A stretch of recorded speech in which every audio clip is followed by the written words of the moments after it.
They completely depart from the Jace, and they say, Splyce, you know what? If you guys want the Jace, take it. What? Mordekaiser? What? Oh, this is versus mid. This is it's super strong lane counter to Katarina. That Splyce has got an answer for everything, and they lock the Nautilus for themselves on last rotation. Of course they picked a tank, because they're like, I don't care that you play Jason top lane. Your lineup has 0 tanks. You're gonna melt anyways. This is peculiar. Okay. So yeah, Vitality might end up picking the Poppy. Okay. Yeah, good. So that's good. Locking the tank on top lane. They mixed things up for sure. That is not what I expected to see, but the Katarina versus Mordekaiser. I mean, Sencux, he's been the one playing the Katarina himself, so he clearly knows the counter matchup that he wants to pick, and he does it. The Poppy's locked in now for Cabochard. Oh, this draft took a real interesting turn, didn't it, Crepo? Yeah, there's so much to talk about here. Let's start with the fact that Katarina was picked early and why it's actually not done that often anymore, because while she snowballs very hard in solo queue, it's hard to achieve that in competitive play. I'm getting some TT tours here. Beautiful view of Summoner's Rift to load up the day. Have you seen on the Vitality side? The rumors of the Blood Moon reskin? Just a few rumors. I've heard a few, just like this Mordekaiser. All right, Trashy. Keep an eye on him this game for sure if he shows his face in the mid. Yeah. Thorn Shield start on Sencux with Exhaust. Really just looking to limit the damage and then punish Katarina once she gets into proximity. Starting with the W. All right, Choco going so up. long that I've either played or seen a Mordekaiser. I know he's not as strong on that third hit anymore, but it still deals a decent amount of damage. There's all sorts of fun stuff with Mordekaiser too. I mean, he's still got the Ghost Dragon and sorts of fun things he can do later on in the game. Compositionally, if you're Splyce, you're fine going even and playing around Dragon, because what you're going to do is you're going to take that puppy, move that bad boy into the mid lane, and what the hell is Vitality going to do in terms of clear? They can't fight you 5-on-6 with a Dragon, so that is actually a play for Splyce to make. And they have the, and how do you get an objective? You push the 2 lanes around it and then invade, and they have that too. So that could be a macro play with his wacky comp for Splyce. Yeah, Wonder's going to walk right into the hammer shot from Cabochard. Throws out his buckler. He just doesn't care. He's walking straight for him. He's lost at this point anyways. Both junglers starting bot side, something we're not used to seeing. It is very strange. I guess Olaf really wants that blue buff early, otherwise his clear is very impeded. The problem for Olaf actually is on this patch, if you get a hard leash from bot lane, you don't drop low enough for your jungle clear. You actually get too much help. Yeah, that's definitely not great. Yep. The lower he is, the faster he can attack. Sencux is going to take the opportunity and ward out the red, so they know that he started this side. I mean, they know because the bot lane leashed. They're just confirming it. They're checking his pathing. And he doesn't want to take any Raptors because he doesn't know where Olaf's going to be. But both junglers are doing a similar path. Going towards top side. I imagine Tragedy is just going to go maybe contest Scuttle Crab and then turn around. Definitely don't expect him to just go for that early gank top. But bot lane again, as we saw in the first game, is just pushing. Yeah, it's going to happen. Trashy could try to snowball that one and maybe dive them under the tower. We'll see what happens. Joko is going to be moving. He's got the counter gank now because he saw the Olaf move. So now he's only going top for the counter gank, it seems. Might just be able to do it. Okay, Ghost is on for Joko, but they were fighting. Wonder's on the wrong side. He's going to have to flash. See if he can connect up with Trashy here. It's going to be ugly, Pyra. They don't know that Rengar's in this brush. No, now they do, and he's going to hop onto Cabochard. Wonder has tagged out, but they didn't have the damage. Ugly it was, but no kills. A bit too far from Wonder. He was pushing up very far while Trashy was actually hitting the Scuttle Crab for some reason. Joko really fast clear into top lane. The wave is being controlled by Cabochard, so while it looked very menacing, it's still a good point for Vitality here. I'll take a look back to this mid lane, Sencux. Yeah, he's just whacking away. He's having a great old time, and Nukdog hasn't really been able to do much but just match him farm for farm, and he's got so much sustain. Yeah, he's just wiggling his mace. He's like, come on, jump in, pop that dagger. I dare you. Ooh, wonder how Nukdog will play off against this one. We'll see. Joko's back up top side to pressure Wonder. But he was spotted, so this is all happening with information from Splyce. Yes, indeed. He's going to have a big fat wave of minions pushing in, and he'll be able to pick this up without any trouble. Splyce, they just seem definitely not perturbed by this. And, you know, talk about answers in the pick and ban phase. Well, they've got answers in the early game, too. And Vitality, the game plan for them, want to see what it ends up being. Try to snowball that cat, but if it's locked up, well, what can you do? Yeah. For Splyce, they're looking just for level 6 on Trashy. Rengar is broken in many ways, but he's not the strongest early ganker unless you walk up to a brush where he could potentially be. Sencux right now is just focusing on doing the same thing, pushing, pushing, pushing. Love that they're investing in vision early. Such a strong ward here, the control ward, because you just feel so bad when you set up a roam A roam costs you about 40 seconds of playtime. Now, Mickey. Ooh, Hachani's going all in there, and he gets a nom up. Vicky's going to have to flash exhaust this down. He's not burning it yet. Hail of arrows. Hachani. Yeah. Man, he burned both summoners. You got to flash, because those stacks, they stay on you, which means if there's another tongue lash that comes out, you're going to get stunned. Mickey loses both summoners because he faced in a greedy brush. This is not a mistake. He should be making at this point. He's honestly underestimating Vitality. Can't afford to get cocky. Vitality, they find an opening to come back in. Yeah. Nuke Duck only level 5 to Sencux as well. Trying to goes in, but he gets no damage on him. Diving into the matchup a little bit, you saw the mace being kind of lit up from Sencux. That was obviously that third proc right there. That's why Nuke Duck was waiting. The second that goes down, Nuke Duck can jump in and obviously face way less damage. Yeah, Splyce.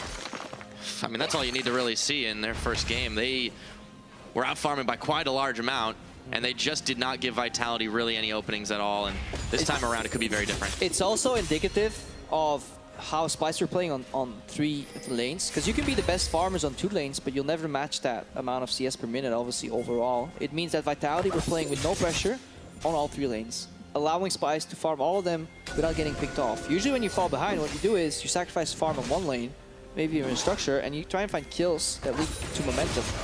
Vitality had no momentum, they were just standing still. Trashy looking to set some momentum up for himself, and he's still only level 5. He does not have On the Hunt available, and Nuke Duck is not playing too close to the river, so he has no opening. They knew he was there. That was a ward that he cleared out anyways. Sencux was struggling a lot last week, especially in terms of the CS department, which led to a pressure loss as well. Right now, he's doing fine. He's getting access to much better picks. Corki is a free farmer champion, even blind, and this Mordekaiser counter-picking Katarina is allowing him to farm very easily. You can spam spells endlessly, you proc really easy. Joker right now is looking to change up from last game. Karma, no flash. She could be under pressure here. There we go. There's a flash to Chani. He's going to look for Mickey X right now. The Flourish does not connect, but they turn their attention. No summoners. Can they finish him off? He knobs him up, and they take him down. It's first blood. And they stay alive. Hachani with the gray health. Nuke Duck coming down to try and make more happen. Kabi is saying nope, nope, nope, nope, nope. Oh, if Nuke Duck can just use this zone, it doesn't matter when he loses mid. If he can just stay around here and lurk and force Splyce to walk backwards, because Trashy's on the top side. Vitality, they're making a big down payment on potentially winning this early game. Really beautiful punish, and this goes back to earlier. Joko would not go for that gank if Mickey still had flash. It would be an absolute waste of his time, because he would drop to 20%, get flashed on, and potentially even die. But because Mickey made that mistake, Vitality, they changed their game plan, and they punish really hard. Look at where Mickey's playing. Like, he's somewhat okay. Flashed on, all he needs is 3 stacks, even though Hachani gets snared. And at that point, Kope is at risk of diving because Nuke Duck's actually walking down. And that's a difference from last game. These guys are helping each other right now. First turret, first blood go to Vitality. Massive swing. Yeah, and a nice play from Hachani as well. And the last second he gets his gray health off, so he gets so much of a shield that Kabi can't finish him off even though he's tanking through the turret. Nice play by Joko this game, and it's really justifying out this Olaf pick. Yeah, and because the lanes are still in very premature kind of stage, Splyce can't rotate either. They need to go back into the long lane. Usually bot lanes want to be protected by a turret at least. They kind of go bot. Look what they did right now with their time. They went bot, pushed out, facing again because they're scared to overstay because they can get run down by an Olaf, potentially Hachani hitting level 6 later. So they're in a bit of a bind. It's going to be a long lane now for Splyce to try and deal with, for sure. 8 minutes into this game, we have first blood a lot earlier. Trashy is going to get spotted. So things look great in the draft for Splyce, but it was Vitality who struck first in the bottom. And already night and day difference from previous 2 game. deep wards immediately as well, Pyra. You see right there, Trashy revealed. Hachani is a greedy, somebody though. Relic tier 2 over boots on top Kench. I'm not sure. I like what Splyce is doing though. They push bot, and now we know why. They push bot to get the pressure, they base even more items, and they just force the dragon. Yeah, talking about playing around it. Teleport. Teleport, double teleport. Way too late. Yeah, Nuke Duck. Oh, he's exhausted right now, and they turn for steal back. He gets nommed up by Hachani. This has turned real messy, and Mickey is burning down. The dragon is up for grabs, but Joko is taken down, and they ghosted at him. Hachani's gonna get melted. Trashy had already taken out Nuke Duck. It's a double kill to the Rengar of all people. Splyce clean house. Wham, bam, slam. Thank you, ma'am, says Sencux. He's like trying to fight that Baron or the dragon right there. Joko walks in and is like, I'm gonna steal this. Then Joko remembers he's playing versus Mordekaiser, and he gets a triple hit in the face. That was metal, man. a really good start from Vitality, but they threw it all away because they're just not used to playing against Mordekaiser. Oh, what a huge mistake that turned such a huge tide now. Dragon, 3 kills, 2 of them on Trashy, and then they get 1 turret. They might get another. We're not 10 minutes into this game, and they were pushing for mid-tier 2. Yep, look at that Dragon. Oh. That's just so annoying to play against. It's been a while since I've seen this, but I'm getting some flashbacks a couple worlds ago even. Eats it, doesn't like the taste. You can eat that Dragon, unlike the other one, but there yeah, man, that is... It looked really good for a moment. Let's watch this again. So why is this good for Vitality? Teleport is at least 3 seconds earlier. They get them in the pit, but Steelback is playing too far up. Hachani is a bit late on the Devour. Nukta just uses full ultimate and didn't kill Mickey because Mickey had exhaust and flash up again. Why is nobody helping Nukta actually get a reset? They're greeting on this Dragon because they're telling guys, we can't give Mordekaiser a Dragon, we can't give him Dragon, we need to stop them. Oh man, they knew exactly what was going to happen once they basically just took down Joko. Yeah, no, once he got slapped in the face with that 3rd proc from Mordekaiser, Vitality was feeling real bad. But the main mistake still is not helping your Katarina get a reset. And this is the issue. We were criticizing Vitality for playing like last week, still more solo queue-ish. See the Katarina, pick up the Katarina, but they're not playing around it. Yeah, and that's big punish. That Steelback, honestly, I think you need a target or Nuktok in their communication. You need to work together. Like, you honestly, guys, you have to work together in the target selection. You can pick any target and blow them up on the side of Splyce. I mean, we talked about a really risky pick as well, and not just because of the counter availability, but I remember talking to Febivin last week, and he was just saying, look, it's not that hard to play against in competitive, because it is just so hard to snowball compared to solo queue, and people fall into that trap and think, oh, you know, it's going to be great, it's going to be the best, everyone's going to love it, and then it falls flat on its face. Yeah, because it's a champion where you have, again, it's just like the scrim talk that we talked about in game 1. There's this natural curve that you're used to having on champs and even item buys. It's why it's sometimes hard for newer players to kind of look and build the same way pro players do. Because if you match what they do, you get the items at a much later time because you just simply don't CS that well. This pro player has a BF sword 2 minutes earlier than you. He has an IH 5 minutes earlier than you. He has his 4 items probably 7 to 10 minutes earlier than you because you just simply don't farm well enough. And it's really hard to compare comparative power levels. You know, Mitch, I know I'm bad, but you don't have to tell me on broadcast. It's okay. Yeah. But it's very true. Vitality have just not been able to keep up since that move, and you know the gold has swung, of course, back to Splyce's favor. It is only 1,000, but when you consider the fact that they've got the tower in the mid and pressure in that lane as well as the other 2 lanes, in all honesty, with Nuktak having to go up top. It's a swing, right? They went from 1.7k gold behind to over 1,000 gold ahead right now. That is having a 2.5k gold early game swing is just absolutely massive in terms of not only the gold count in the game, but also the momentum.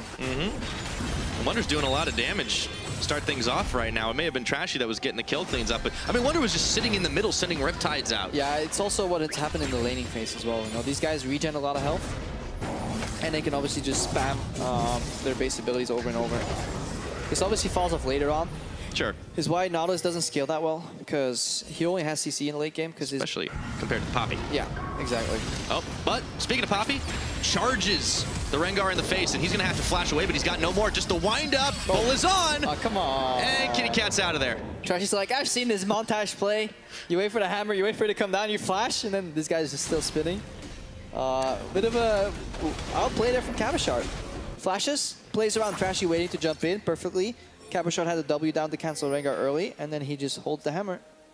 Yeah, questioning if Kabashard should be trying to play back on these tanks a little bit more, or if he really should step into the carry. But I mean, he's been taken to the Poppy. He's not having too much trouble this game. Yeah, we see already the 1-3-1 that we were talking about earlier as well. Vitality have moved this Katarina to a side lane, but Sencux is so comfortable playing here unless he gets ganked. So all Splyce have to do is insert some deep vision, but they can. Because again, they have the mid lane pressure. And that's why this Karma pick is seemingly so important for them, because it always generates them the pressure over Hachani and Steelback. And whenever Hachani and Steelback have been pushed in, Vitality as a team have had inferior vision control. Which means that Splyce always get to know where the jungler is, which means they can push on the side lanes where he isn't, or respect him enough when he's close. Absolutely. Question now becomes, where are Steelback and Hachani going to focus their attention, it does seem to be in the mid lane trying to match what Kabi and Mickey are doing, but I mean, can they really push back against this much better coordinated Splyce machine as Nukeduck is getting some help from Joko up top, but they're still firing away on that turret. They're looking to neutralize the wave rather, and then use the global from Tom Kench. That's what you want to do. That's one of the reasons. Not only are they mid because Mickey is here with Kabe, they're also mid because Tom Kench just plays so well from the mid lane. You walk up slightly to the side, and then you look for the Abyssal Voyage to deliver the jungler past the ward line. That's what they're looking for. But look how far Sencux is playing back right now. He knows that this is a possibility, and they can't actually pull the trigger there. All right. So Achani is going to be backing away. Yes, once again, Vitality have not been able to find a way in, but another 15 seconds will pass, and would you know it, Trashy's already down there. It might be time for another Ghost Dragon. Yeah, it's Dragon time. Never ever have we seen two teams convene so intently around the double Cloud Drake, Pyra. Very true. It's a good thing it was buffed all that time ago. Give themselves a little bit extra movement speed. And that's going to make it easier for Splyce to kind of rotate around this map quicker. Cabo is going to dodge away from the Bola Strike, but the biggest buff that we could ever give to a Cloud Drake is a Mordekaiser buff, because he will go for that one every time. He doesn't care. He doesn't discriminate. Vitality, they're not going to discriminate who they're going to catch this time around, forcing Mickey's flash out. Captive audience, the Jin Trap gets popped, and now it is actually Vitality that are looking to seal away this dragon. But Splyce, they open up the curtain call right now. Wonder, he's TPing in around the backside. Vitality seem a little hesitant. Cabo is going to knock Trashy into the wall. The chains are on. In comes Nukeduck, instant exhaust. He's blown up by Kabi, and Splyce now, can they get this kill? Joko is going to be able to get one more now. He's out of there, but Cabochard, he's going to fall. One more shot will do it. It is 2 kills to 1. Splyce out muscle and out maneuver. Yep, they get the kill. It's a tough pill to swallow there from Vitality. Thanks for the save, Greffo. Yeah, I knew you were setting me up for that one. They get lured in again. It's honestly, this dragon is being used as a tool by Splyce. The first time they just go for it because they needed a way back into the game. Now Vitality is so tunneled on denying this dragon that they're again not coordinating their engage. They had TP advantage for over 3 seconds. Wonder, 1 was teleporting late, 2 was teleporting very far away, and he still managed to get a flank off because there was no synergy, no reset, and we can see why this exhaust Mordekaiser is working out. Yep, and here's Achani and Joko. They're going to try to pick up Sencux on the backside. They might just be able to do it, but look at how much damage he was dishing out. They finally collapse around him. So Splyce get turned on there, but all the same, they still had a turret in their pockets to top the dragon. Let's take a look at this fight again. Yeah, they overstayed. They did not get an additional turret. Maybe it was a top lane. But again, everybody's looking at this dragon here. Joko is getting poked out by dragon in a Jin ultimate. Look at Nukeduck. He's going for a kill on the Rengar, but instant exhaust, instant heal from Trashy, and all he has to do is die later than Nukeduck. That is the only purpose for him in this fight. And the Sencux stays alive, and the chase potential from the Nautilus, once he flanks in, is obviously massive. And Cabochard lives quite a lot through 4 people sitting on top of him, but doesn't matter. Vitality did manage to secure a turret, however, in the middle of the map. So, at the very least, they get a little bit more gold back in their pockets, but they're still down 3,000. They're still down 2 Cloud Drakes. It's going to be difficult for them to keep going on this one. And, you know, talk about trying to snowball that cat. Well, still playing it solo, and an instant exhaust meant that Nukeduck could do nothing, really. And it could be so much different for Nukeduck, because if he just gets that one reset, that 1K becomes 3K. Oh, so fast. And he nearly picked up Sencux, too, on the back of it, because you saw Trashy's health bar going down. You saw Sencux is going down. Quick flash from him. He's out of there. They let Kabi take over on this Jin, who was in perfect position. So, overall, I mean, just much better fight decisions, as well as map decisions from Splyce, and they're going to be able to knock down an outer tower up top. Vitality on the verge of eating another loss here. There we go. Depth charges up. Joko throws the Ragnarok on, but he can't really do much as the rest of Splyce is here. Achani! They cut through him, and the Great Health included. Curtain calls on a Steelback. Yeah, they're looking to rotate top right now. They've got mid pressure already. Sencux is prepping that wave. Trashy gets a little ahead of himself, and Kabi has to walk it long, but hey, you know what? They're still there fast enough. Yep. Rotation's even faster now. Well, 2 Cloud Drakes will do that to you, as they're going to be able to take out yet another turret. And Yamato closing the pages of the book right now is he's pretty happy to see his team looking to go 2-0 on the day. Was that a rodeo Bible? I don't know what that was supposed to be. I'm sure he'll tell us later. But let's get back into what's important here. Achani getting caught out. Joko able to run away, but it just doesn't matter. But again, you see what it's like, right? So the support is trying to ward the first brush he can find in his jungle. Nobody's there to help him. He basically goes on comms and says, guys, I'm being hit. Man down. Immediately, top laner, mid laner, they turn around and start walking to him. They find out he's dead and they walk back to their spot. That's all they do. So it's insanely reactive gameplay from Vitality and zero proactivity. They don't group up. They don't say, guys, let's use Ghost from Joko, Cabashard, you flash in. Let's use Abyssal Voyage, this guy. Let's mess him up. Let's get him good. No, that's not what they're doing. They're just playing on the lanes until somebody dies. Just not finding the answers. All the same. Have had a few more plays than we saw from them last game. They are making decisions, but as you said, it really is only in response to what Splyce is doing, who have been much more action heavy. We're getting close to that 20-minute mark, and it is a 5,000 gold advantage to Splyce, and the map is all theirs, but there are some wards behind them right now. Yeah, super clean right now, again, from Splyce. But you wouldn't think it when you saw the early game. They lost first butt, first tower. There are very few teams that just bounce back this fast from that deficit. And at this point, I don't know whether it's attributed to Splyce being good or Vitality being less than good. That might be the case, as Cabashard is in a 1v2. It's hammer time again, so he's going to be able to send it back. Another Cloud Drake spawning, so if Splyce pick this one up, they're going to be real hard to catch. Yeah, and I've actually seen somebody make this point. I don't know who anymore, but it was a caster on a game. When you have 3 Cloud Drakes, it actually becomes a little bit absurd. It's actually insane. I think it was Mark Z on the North American broadcast in the post-game segment, where like 1 Cloud Drake, you're like, I wish it was Infernal. 2 Cloud Drakes, you're like, you know what, at least we got 2 dragons. 3 Cloud Drakes, you're moving fast. You can make picks where other teams are not expecting you to, because everybody has this kind of idea of like, okay, I see a champion this far away from me. I know when he will roughly catch me. It's kind of embedded in you after tons of games. With 3 Cloud Dragons, that entirely changes. Yeah, and look at how many tools they have to actually catch someone. I mean, Trashy on the hunt, not in combat, moving so quickly. You've got Wonder can throw the anchor out, and I mean, Kabi and Mickey can get in position really easily too. I mean, Vitality, they have to contest this, but they have to be smarter about it. Yeah, look at Mickey. It's like he has perma ghost on him. It's so funny. Like, if he gets a 3rd Cloud Drake, he's going to be just blitzing through this map. What did it come to this point, Crepo, that Cloud Drakes were so important? When they not that important. If I could choose, I'd still get 3 Infernals or 3 Mountains. Yeah. It's just that when you start multiplying them, they have an interesting like way of looking at it I never really thought about. Yeah. Well, not to mention, Sencux is going to be pretty happy with just about any dragon. So playing around that side of the map and pretty easy for them to pick it up. It looks like Splyce might be trying to bait Vitality into another fight that they know. Yeah, and it is still the same old kind of Mordekaiser build here. You want the Rylai's Crystal Scepter. It's even better now for Morde because he likes the utility from it. He needs to keep them slow. Doesn't want to funnel too much cost into that item. Really early to spike. Flying from Trashy here, opening up. Ooh, oh boy, combo. Hachani is going to get the eat on, but Joko won't be so lucky. Steal back outside the curtain call range, but it isn't going to matter. Trashy actually having to flash back as Joko on the front line was dishing the damage. They dodged from the flourish, and Nuke Duck around the side, looking for an in if he can find it right now. Depth charge onto Steal back. Nuke Duck trying for it. Wonder, he's gone in and he takes Joko out right now. Just do something, Nuke Duck. Cabashard, he's trying to make things happen. Mickey is gonna fall. Nuke Duck, no! He's staying alive through it all, and Wonder is even tanking the turret. Finally, Mickey burns down to nothing. The hammer wind up. Come on. That was underwhelming, man. Nuke Duck. There's an 80 carry that's on 0 HP. Oh, he can try again. Okay, Wonder, he's going to try to make the 1v3 happen, but look at how low he is! He gets hit with the anchor, and Wonder's taking him out of this fight. He doesn't jump in on half HP carries, but he does jump in on a 40% HP tank. It makes no sense at all, Pyro.